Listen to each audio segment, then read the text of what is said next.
For 2,000 years, secret societies have been a part of Chinese culture.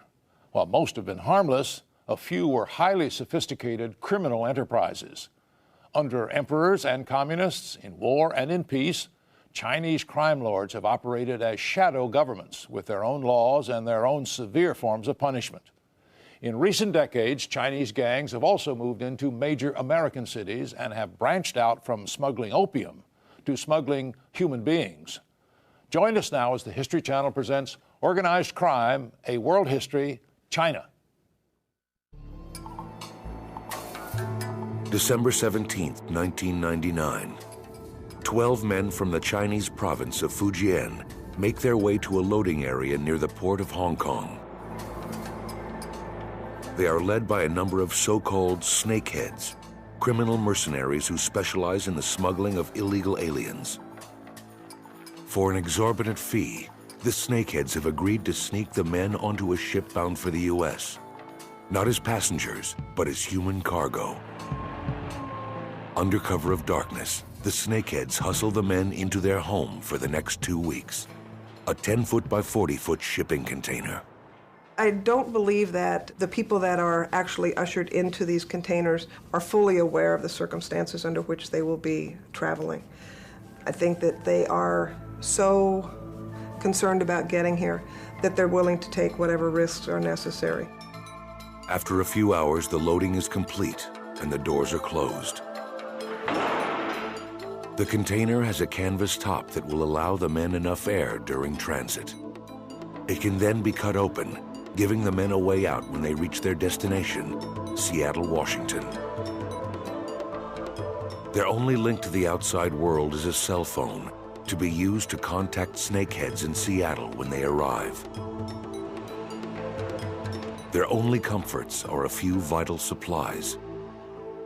This particular container had down comforters, water, food, rice crackers, and receptacles for elimination of human waste. The next day, the container, which is owned by a Tokyo-based shipping company called NYK Limited, is lowered into the hull of a ship called the OOCL Faith. Agents of the company have been told the container holds a shipment of knitting machinery units. 8 more containers are piled on top. Trapped inside, the men from Fujian province brace themselves for the 14-day, 6,000-mile voyage, a hellish journey into an uncertain future. They were in utter fear of their lives and what was going to happen to them during the passage, but they had already been committed. There was no turning back. Trafficking in human cargo is just one of the many criminal rackets that have made the Chinese mob a global force. The best way to sum up Chinese organized crime is that they are a supermarket of crime. They are willing to commit murder for hire, kidnapping, extortion, loan sharking, money laundering, white-collar crime, computer crime, any crime which will help them to achieve any kind of financial gain. But over the last 2 decades, the business of alien smuggling in particular has boomed. Thousands of Chinese immigrants are smuggled into the United States each year through loose-knit pipelines facilitated by a global network of snakeheads. It's a very large criminal enterprise. It's happening virtually on every land border and seaport and international airport in the United States today. The vast majority of those who try to make it to the U.S., like the 12 men in the OOCL Faith, come from the coastal province of Fujian. For centuries, migrants from Fujian have taken to the sea in search of a better life. Today, they look to the land they call Gold Mountain, the United States, where the average worker makes over 10 times more than the average Fujianese. Even the smallest salary here can help whole villages back in the province of Fujian. Even the worst conditions here are better than the best conditions there. The rewards of a successful journey can be great, a new life in America, and money to send back home to China. But the risks are also enormous. Snakeheads command huge fees for their services. By bringing 10 or 20 or 30 Chinese into the United States at, approximately $40,000 per person, that's a significant profit margin. Typically, a family or village in China or a sponsor in the United States will scrape together enough for a down payment to smuggle one of their sons into the U.S. Before the young man can begin sending money back home, however, he first has to pay off the rest of the debt to the snakehead. All too often, the result is a kind of indentured servitude, long hours of labor in restaurants and sweatshops, an illegal alien at the mercy of a criminal syndicate. With alien smuggling comes extortion, comes kidnapping, comes serious crimes of violence to include death. It's not simply putting an illegal alien into a boat and bringing him to a beach. It's a very involved criminal activity. Despite the dangers, the men entombed aboard the OOCL Faith were still willing to subject themselves to the harrowing journey across the Pacific. They knew that that was the risk they had to take to get to what they felt was the most important thing in their lives, and that was the United States. But after 12 days at sea, their scheme began to unravel. On December 29, 1999, the NYK Shipping Company learned that containers listed as holding knitting machinery units on a ship that arrived near Los Angeles, in fact held Chinese illegal aliens. The company contacted the U.S. Department of Immigration and Naturalization about similar shipments headed for Seattle. There were an additional 3 containers that were shipped by the same company, listing the same type of contents. One of those containers was aboard the OOCL Faith. 6:30 a.m., January 2nd, 2000. The OOCL Faith docks in Seattle.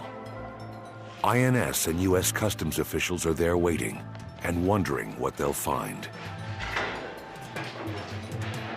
Finally, after 2 hours, the container is hoisted from the ship and rolled 100 yards away.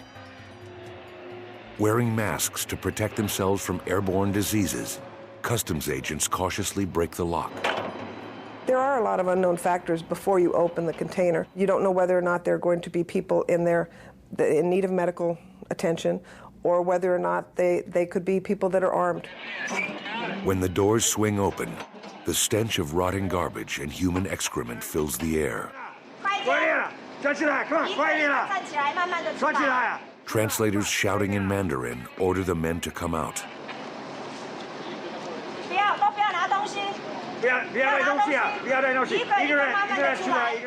I think one of the things that did strike me was the deplorable conditions that these people had to travel in.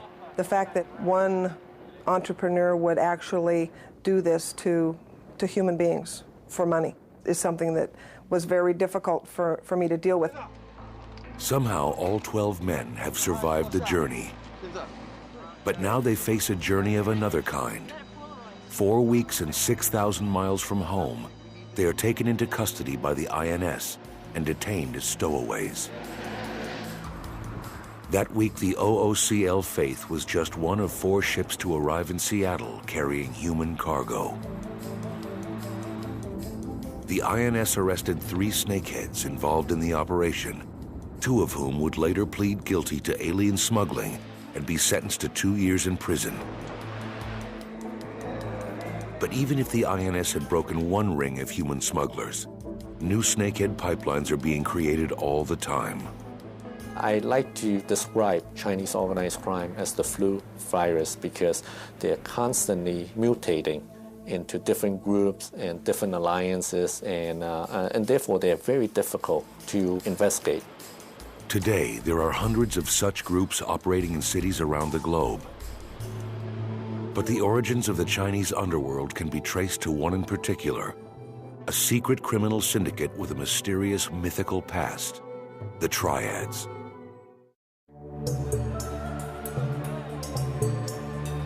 Today's Chinese underworld is made up of hundreds of different criminal organizations, but its roots can be traced back to just one, an ancient brotherhood called the Heaven and Earth Association, better known to Westerners as the Triads. The origins of China's most notorious gang have long been subject to debate. According to the legend familiar to many Chinese, the story begins in 1671 at a Shaolin monastery in Fujian province. There, a group of Buddhist monks is living a life of simplicity and seclusion. When not meditating, they're busy perfecting the style of martial arts that would come to be known as Kung Fu. One day, the monks learn that barbarian armies are nearing the capital, Peking, and threatening to overrun the Qing Empire. This was a cataclysm. The imperial armies were not strong enough to withstand this. And so a desperate emperor turns to anybody he can find who can help quell this invasion. Driven by patriotic duty, the monks of the Shaolin Temple answer the call, using Kung Fu to beat back the barbarian forces without losing a single man. A grateful emperor offers the new heroes riches and lofty titles, yet the monks refuse. Instead, they return to their isolated life at Shaolin, unaware of the treachery of the emperor's advisors. These evil officials around the emperor suggested to him that if they were powerful enough to do this, God knows how else they might use their powers. So it would be better if we got rid of them. The emperor, who was Manchurian and not native Chinese, acts quickly, fearing a rebellion from within. He sends the SWAT team down to Fujian armed with poison and gunpowder, and in a celebratory banquet, the guests get the monks drunk and then later that night set fire to the temple. Flames engulf the monastery, killing nearly all of the Shaolin monks. The 5 who survive walk for days to escape the emperor's troops. Finally, they stop to rest by a stream, where they discover an incense burner floating in the water. Emblazoned on the bottom are Chinese characters that read, "Overthrow the Qing, restore the Ming." What that incense burner indicated to these guys was it said, look, this is heaven. Heaven is giving a mandate to us. To the monks, that mandate is clear. Depose the emperor who betrayed them and re-establish the Ming dynasty, thereby returning China to native rule. Out of this patriotic charge comes a new brotherhood, which the 5 monks spread to every corner of China. For centuries, versions of this story have shaped the mystique of the Triads. Historians, however, say the legend of the Shaolin monks is simply that, a legend. In fact, they say, there's nothing noble about the birth of the Triads. Chinese organized crime members like to identify themselves with these ancient heroes and warriors in order to glamorize their criminal activities. And I think all that is just garbage. According to scholars, the true story of the Triads begins in Fujian province during the 1700s. It was an age of economic upheaval, and young men on the fringes of society were forced to hit the road in search of work. But in Fujian, the road was a dangerous place, a world of bandits and thieves. Fujian is the Wild West of China in the 1700s. One is subject at all times to being insulted, to being bullied, to being robbed, to being taken advantage of, to being swindled, to being even killed. For protection, the young men banded together into mutual aid societies. These were like surrogate families, brotherhoods bound by sworn oaths of loyalty. If you were in the marketplace and someone was trying to cheat you, you could say, if you keep cheating me, I'm going to call my brothers, and at the end of the marketplace today, they're going to whack you in the head. Soon, societies founded for self-defense began to commit crimes of their own. The kind of men who would have joined these societies and who needed these societies were not choir boys. These were people at the bottom of society. Here at this temple, it is said, a group of itinerant monks formed a secret brotherhood in 1761. They called it the Heaven and Earth Association, a name inspired by the traditional Chinese view of the cosmic order, heaven above, earth below, and humans in the middle. To represent this relationship, the Heaven and Earth Association took as its emblem an equilateral triangle, a symbol that in time gave rise to its Western name, the Triads. It wasn't long before branches of this new brotherhood began sprouting throughout Fujian province. There was no godfather, no pope, no central figure. The society was founded as a series of small autonomous units or cells that seemed to appear almost at random. New recruits were initiated in a solemn ritual, elements of which are still used by the Triads to this day. The ritual often began with the initiates crossing beneath raised swords, symbolically passing into their new family. An animal was then sacrificed, its blood drained, and mixed with wine and incense ash. The initiates pricked their fingers, adding their own blood to this mixture. Finally, after swearing never to betray the secrets of the Brotherhood, they drank. For decades, the Heaven and Earth Association managed to pass under the government's radar. But in 1787, the emperor discovered its existence. With its messianic mythology, the legend of the Shaolin monks, the mysterious secret society seemed to pose a challenge to the ruling dynasty. So they launched a sort of witch hunt along the coast of Fujian, where in some places they went literally from house to house, searching out people supposedly associated with the Heaven and Earth Society. But the witch hunt backfired badly.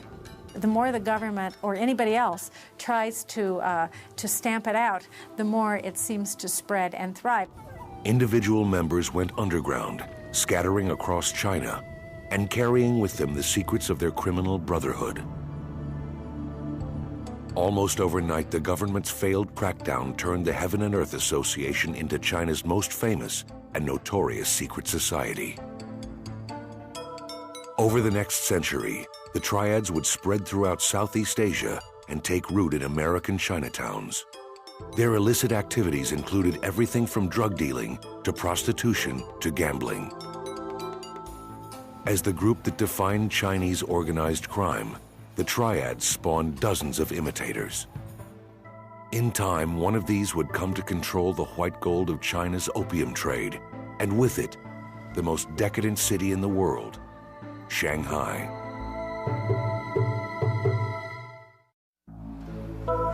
In the early 1900s, just as it is today, Shanghai was mainland China's most cosmopolitan city. It was also its most dangerous, decadent, and corrupt. It was the place where East met West in China, and there was a great deal of excess. Every vice was catered to, and that is no exaggeration.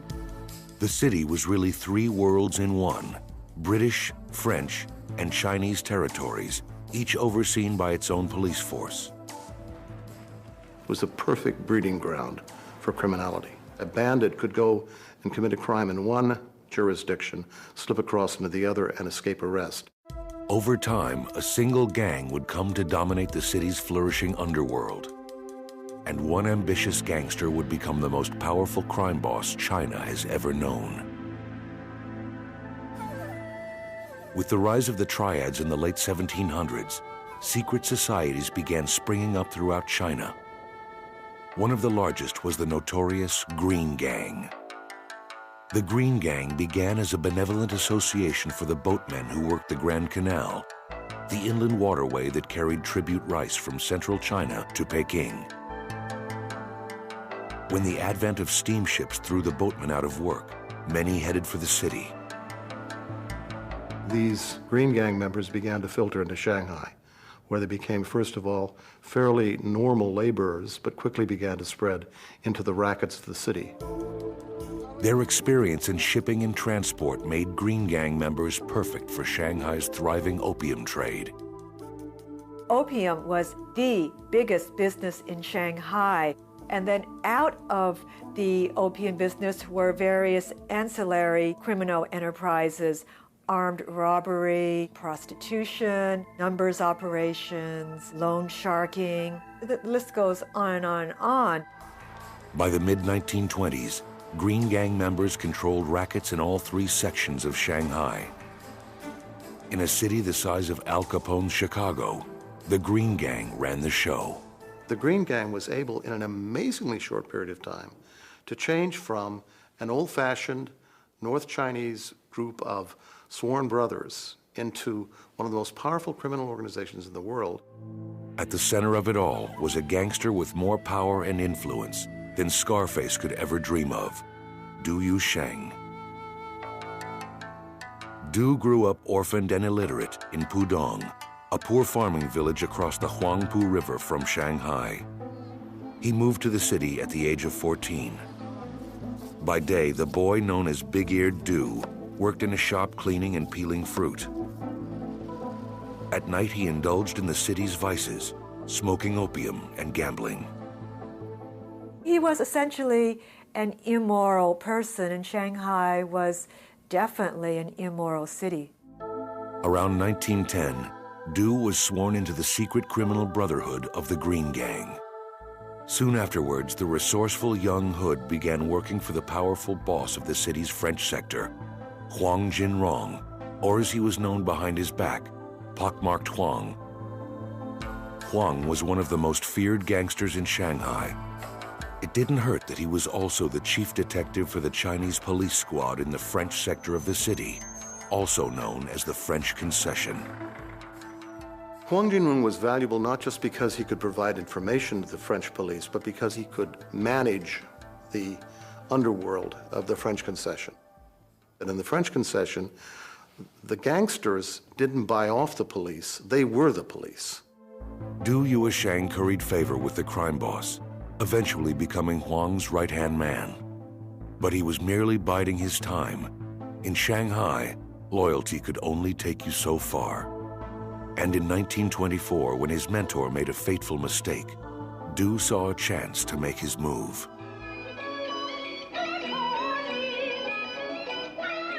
It all began with a night at the opera. Huang Jinrong, the old godfather, was a fan of opera. In fact, he had his own opera house that he built, partly to please an opera star with whom he was infatuated. He had his own private box, and he would go 2-3 nights a week to hear her perform. On this particular night, the son of the biggest warlord in the region happened to be in the audience. When their performance ended, the young man and his entourage began booing loudly and shouting catcalls at Huang's favorite star. Furious at the insult, Huang ordered his bodyguards to teach the arrogant prince a lesson. They dragged him outside and beat him viciously.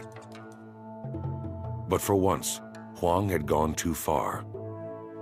At the time, warlords were the most powerful figures in China. They had controlled the country since 1911, when nationalist rebels overthrew the last Qing emperor, but failed to create a unified national government. So 2 nights later, when the warlord kidnapped Huang and locked him up, there was nothing the gangster could do. It was a major humiliation for him. I mean, talk about loss of face. Here he is, Pockmarked Wang, the most powerful person in the French Concession, thrown into prison. This threw a kind of terror into most of the members of the criminal organization that he controlled. The Chinese texts describe them as running around like ants on a hot stove. What are we going to do now? Our boss has been taken away. Du Yusheng, however, didn't panic. The moment of opportunity arrived. He seized it. He knew he could displace Huang Jinrong. First, Du paid the warlord to free Huang Jinrong. Things were never the same after that because naturally Pockmarked Wang had to show his gratitude to Du Yu's son. From that day on, Du Yu's son was really the head of the Green Gang. It was a brilliantly orchestrated coup, but Du didn't stop there. He also got the warlord to agree to provide military protection for opium shipments coming into the city. In this way, he was able to seize control of Shanghai's most lucrative racket. And he would soon forge an alliance that ensured it would remain his for years to come. In 1923, Nationalist Party troops had joined forces with communist rebels in a campaign to defeat the warlords and reunite China.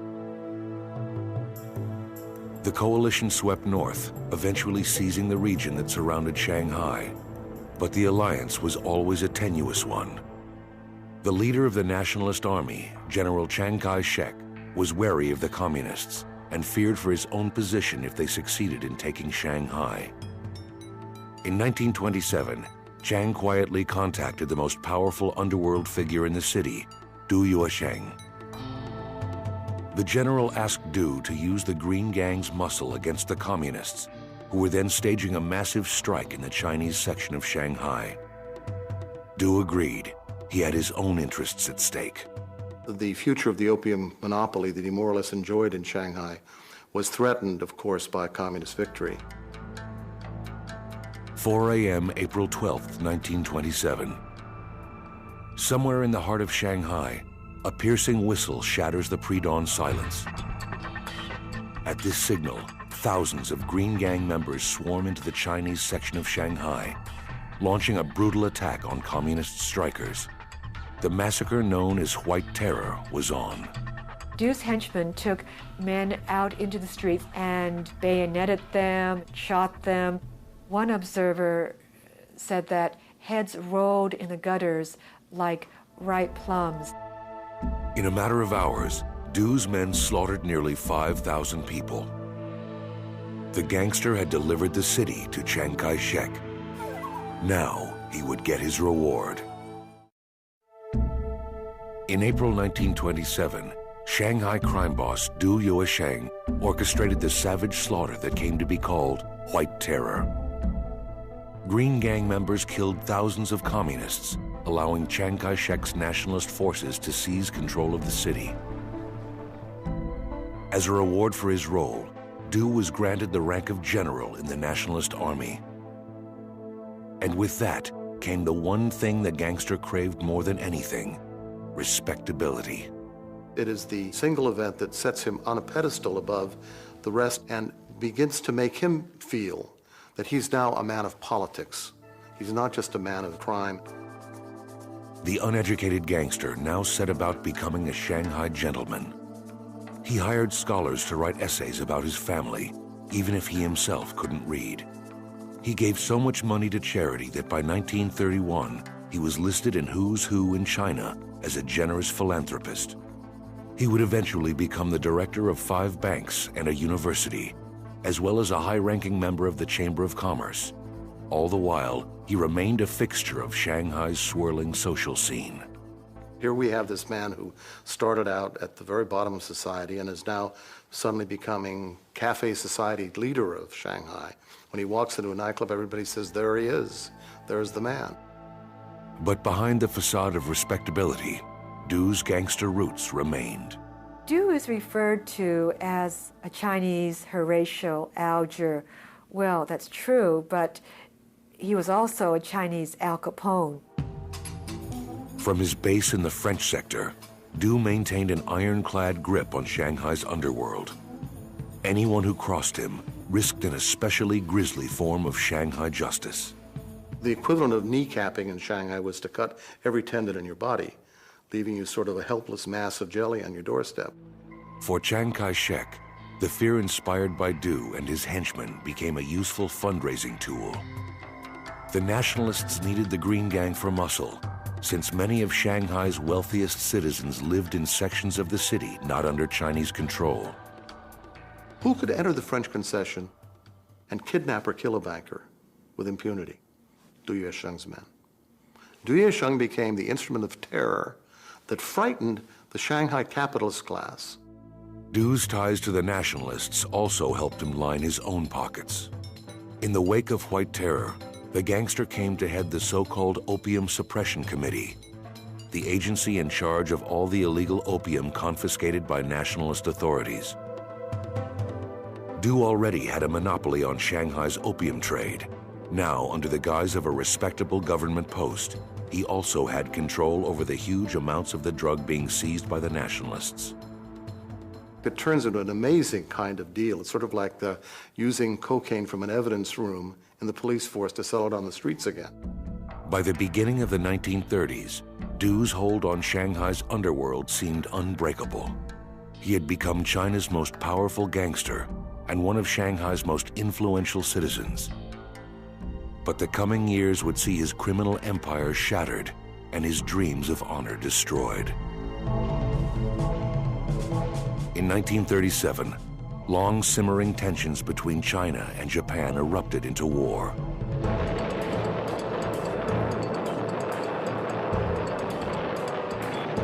On August 14th, the Japanese launched a fierce attack on Shanghai. Refugees from the Chinese section of the city fled to the international zones, hoping to hide from the Japanese threat. With his city under siege, Du Yuesheng mobilized the underworld.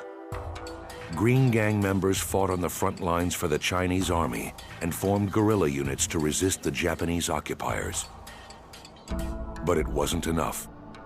After 3 months of brutal fighting, Shanghai finally fell.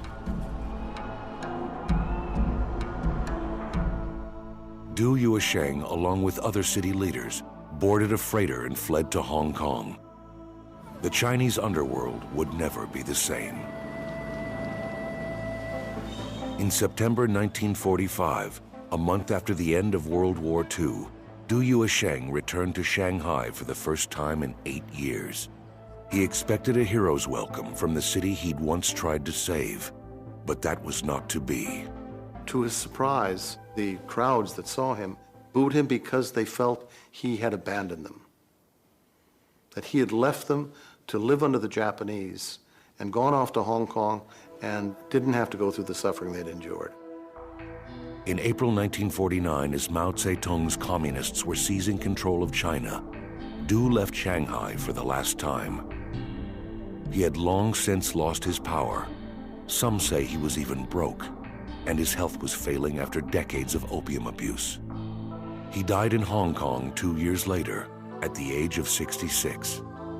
Though he was not much mourned at the time, his legend has endured. Du was the quintessential Shanghai character. He epitomized the city. The Communist Revolution ended the reign of the Green Gang in Shanghai, but it didn't destroy the Chinese underworld. With hundreds of gangs operating overseas, power now shifted from the mainland to the Chinese diaspora. In time, a wave of immigration would turn New York City's Chinatown into a hotbed of Chinese organized crime. And one murderous young hood would go to war for control of it all. New York City, 1977. Down on Mott Street, in the heart of Chinatown, a war is raging. There were Chinese gangs everywhere. They were shooting each other to pieces. In the middle of it all is an ambitious young gang lord named Nicky Louie. This is his neighborhood. It's like John Gotti sits in front of the Ravenite Club. This guy sat on Mott Street. At just 5'7", 120 pounds, Nicky Louie hardly looks the part of an underworld legend. But his charisma and his seeming invincibility make him one of the most feared figures in Chinatown, a hub of Chinese organized crime in America. Yin Poi Louie came to America as a teenager in the late 60s. Soon to be known as Nicky, he was part of a wave of immigrants then flooding what for decades had been a sleepy, self-contained neighborhood. Chinatown was a town within the city of New York, and it could operate, and you can live within it and never have to speak English, and do very well for your whole life. The size of the Chinese population in America had remained stable since 1882, when Congress passed the Chinese Exclusion Act, forbidding most immigration from China. But starting in 1965, Congress dramatically reversed its policy, allowing up to 20,000 Chinese to enter the country legally every year. Almost overnight, Chinatown was swamped with new arrivals from Hong Kong, Taiwan, and mainland China. Many were young men, often desperately poor and unable to speak English. They couldn't get work, so the only thing they had to do was go out on the street and scramble for themselves. It wasn't long before they began forming street gangs, Americanized versions of the secret brotherhoods of 18th century China, with ancient-sounding names like the Flying Dragons and the White Eagles. It was this big change going on, and it really created this power vacuum where if you were willing to do things such as menace people with weapons, you could make a living. Enter Nicky Louie. Ruthless and cunning, Nicky quickly rose to the top of a gang called the Ghost Shadows. You could stand in Chinatown and see maybe 25 or 30 ghost shadows standing on a corner. Without even knowing who he was, you would know who Nicky Louie was. He was the leader. They would look to him for everything. You didn't have to be Nicky Louie, but you could dress like him. You could like walk around like him. You could say "F you" like him. You know, it was a whole vista of how to act. You know. Under Nicky Louie's leadership, the ghost shadows graduated from petty theft to armed robbery and extortion. Their targets were often the restaurants that lined Chinatown's crowded streets. They would go to a restaurant owner and say, "This young man just arrived from Hong Kong. Can you give him a job in your restaurant?" And they would give him a job, $100 a week, $150 a week. The guy would show up once or twice, and then never show up again, and he still collected pay. That's an extortion. But the ambitious Nicky Louie had bigger plans. He wanted to take control of all of Chinatown. To do that, he needed to forge an alliance with one of the organizations that had long run the rackets in Chinatown, the Tongs. The Tongs were first established in the 1860s as benevolent associations to protect Chinese immigrant laborers from discrimination. These associations became the center of community life in most Chinatowns, a combination bank, social club, and city hall. But they didn't stay strictly benevolent for long. Some of the Tongs degenerated into criminal organizations where they would operate house of prostitutions, gambling parlors, opium dens. In New York, criminal elements within the Onleong Tong had controlled the rackets on Mott Street, Chinatown's main drag since the turn of the century. But by the early 70s, gang violence was starting to disrupt their operations, especially their lucrative gambling houses. To put a stop to this, the Tong recruited one of the gangs, the White Eagles, to use his muscle. The ghost shadows were frozen out altogether, forced to operate on the fringes of Chinatown. But that didn't stop Nicky Louie. On the night of March 3rd, 1973, Nicky's crew saw a member of the White Eagles, Arthur Ha, standing alone on Mott Street. Shoving a gun into his ribs, the ghost shadows pulled him into a car and drove him to a pier on the East River. There they tied him up, dragged him to the edge of the water, and tossed him into the swiftly moving current. His corpse was recovered several weeks later. The killing of Arthur Ha shook up Chinatown's underworld. And it showed that the Eagles were vulnerable in their own supposedly safe geographic area. Soon afterwards, the Onleong Tong adopted the ghost shadows as its muscle. Nicky Louie's takeover of Mott Street was now complete. But success made him a target. He was shot so many times it was said that when he rolled over at night, you could hear the bullets clank together. His ability to survive became part of his mystique, and his toughness became the stuff of myth. One legendary exchange allegedly occurred between Nicky and an NYPD detective as the gangster lay bleeding after being shot in the chest. So the detective asked him point blank, "Who shot you?" And Nicky says, "Who are you?" "The New York City Police Department." And Nicky says, "F you." They're telling you. Tough kid. It wasn't just rival gangs that Nicky Louie had to watch out for.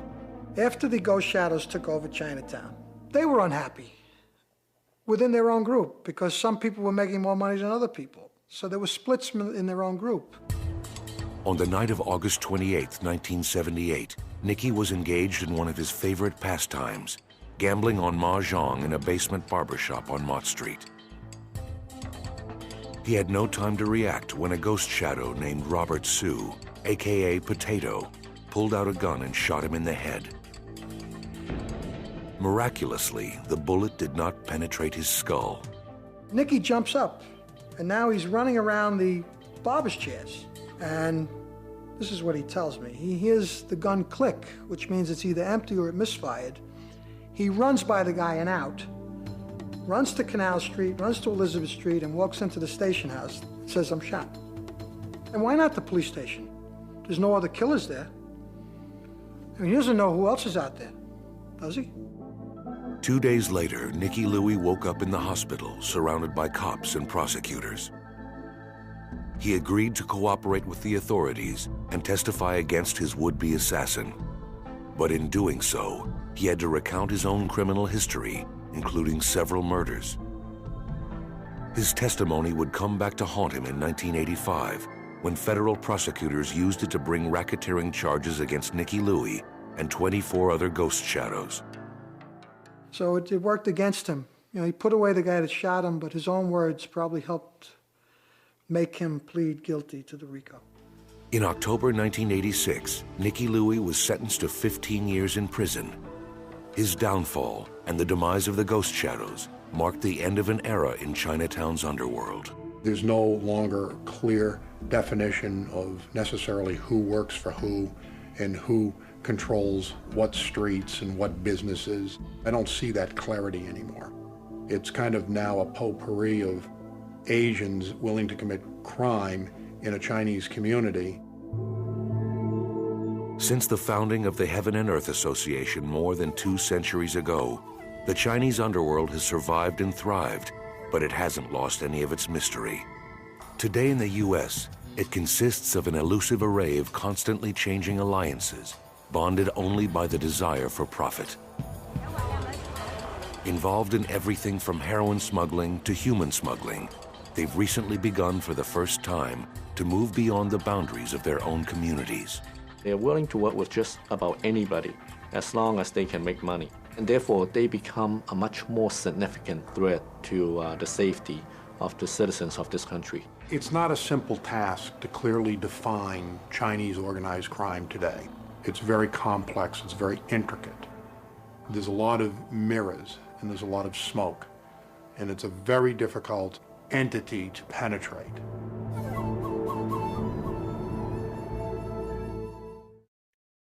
After Nicky Louie was jailed in 1985, the ghost shadows were briefly resurrected under a new boss and continued extorting money from businesses in New York's Chinatown. But the death blow came in 1996 when the gang's 4 highest-ranking leaders all became government witnesses. 2 of them even informed on their younger brothers. The FBI agent in charge declared victory, claiming Chinatown was finally liberated from the ghost shadows and their reign of terror.